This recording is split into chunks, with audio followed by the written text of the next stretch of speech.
Well, Jeff, I mean, that was amazing talking to Eric Yu, somebody who created a career for himself in the Airbnb space, making thousands and thousands of dollars a month, and to be able to quit his corporate job in such an early age and essentially retire from a corporate job. I mean, that's amazing. That's an amazing feat that he succeeded on. What are your thoughts on that?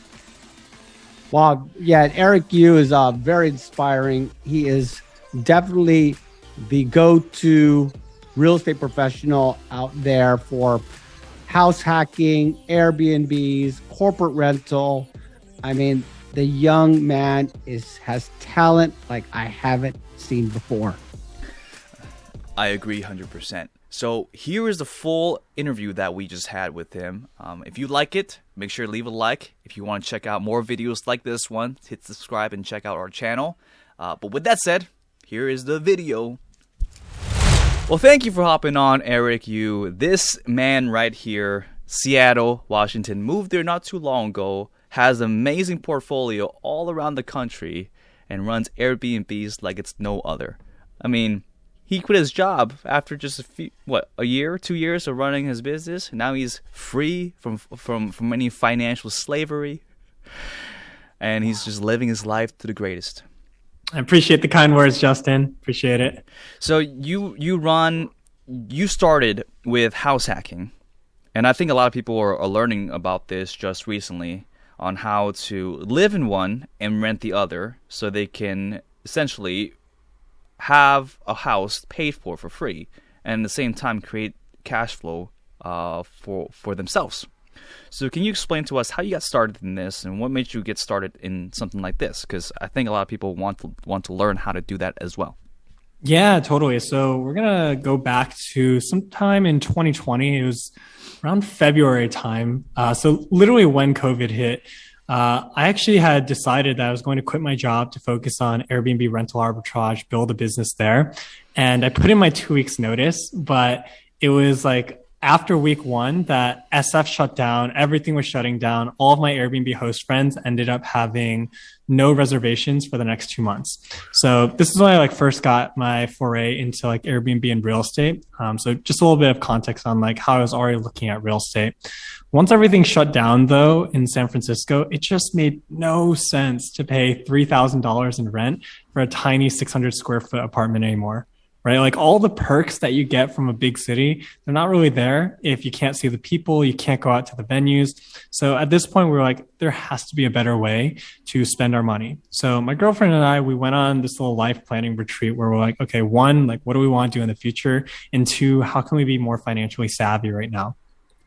With our $3,000 monthly rent payment, we figured we could buy a house that was up to about $550,000 at the time, back when interest rates were still low, and still pay less per month than what our rent would be. So this kind of seemed like a no-brainer, right? You're going to own the property, you're going to have appreciation benefits, depreciation benefits, and then if you're able to have any portion of it paid off from Airbnb or renting it to another tenant, you're just going to be making money and have your house paid off, like you were saying, Justin, right?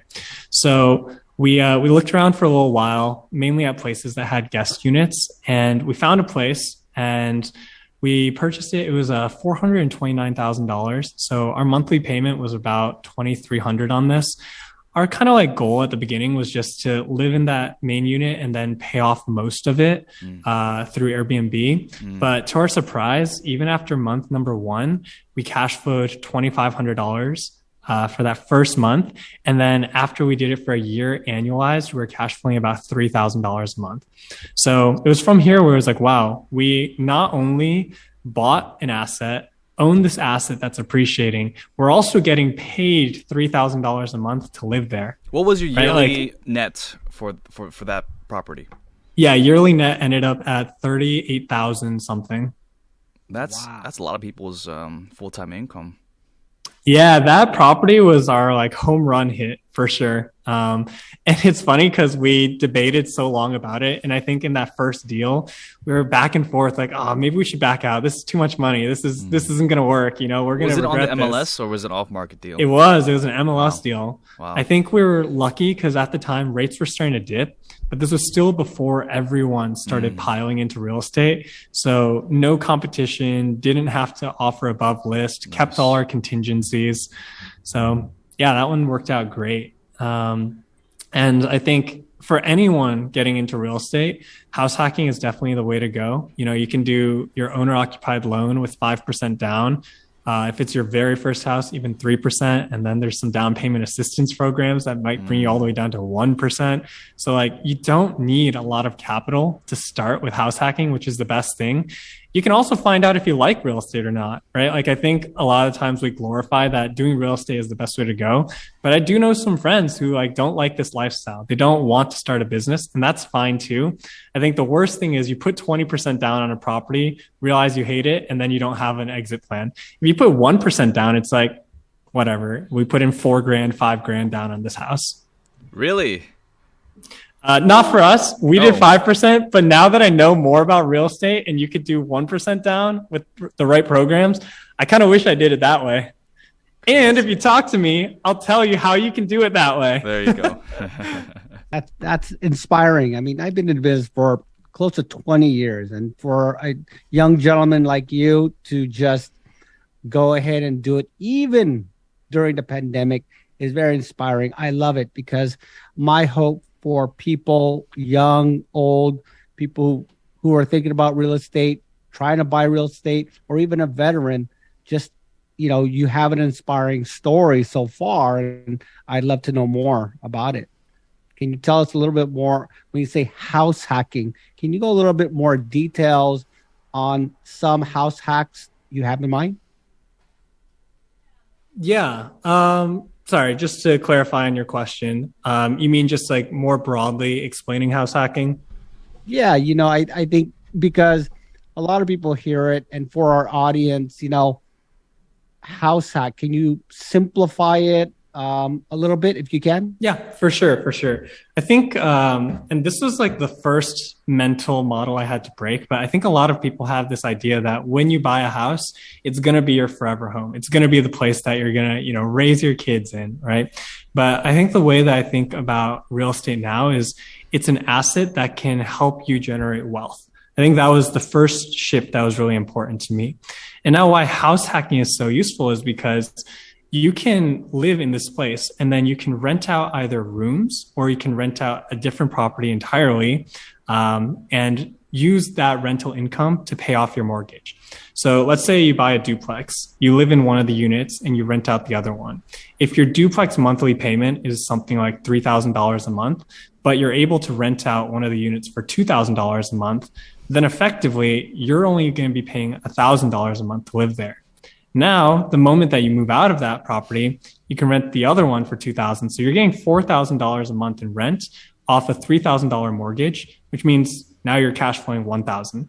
Obviously, that's a little bit simplified because there's other expenses, but that's the general idea, right? You want to find properties where you have your monthly mortgage and make sure that rent can cover it, at least. If not covering it, you want it to cash flow. Yeah, that was amazing. Well, thank you again for hopping on this call, sharing your insights on house hacking and what you did in your personal life. I think it's going to impact a lot of people's life as well, especially people who are looking to house hacking. Yeah, for sure. If there's one final plug I'll say about house hacking is sometimes you got to be a little bit more creative. I think you're going to have a lot of competition when you are working against people buying duplexes or houses that have like ADUs in the back. But where I find people succeed the most with house hacking is they'll buy a place, maybe it has 4 or 5 bedrooms currently, but the layout is set up in such a way that you can add in some framing and put in another 2 or 3 bedrooms in there. So one of my friends out here in Seattle does this very successfully.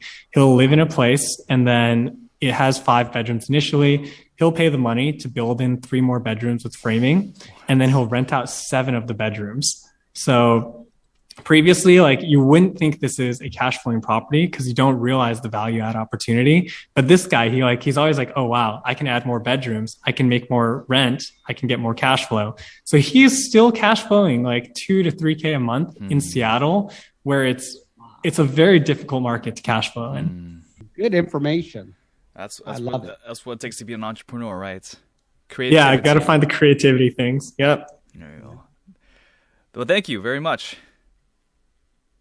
Yeah, thank you guys for having me. Happy to be here and always down to chat. We'll chat with you soon. Yes. Thank you. All right, sounds good.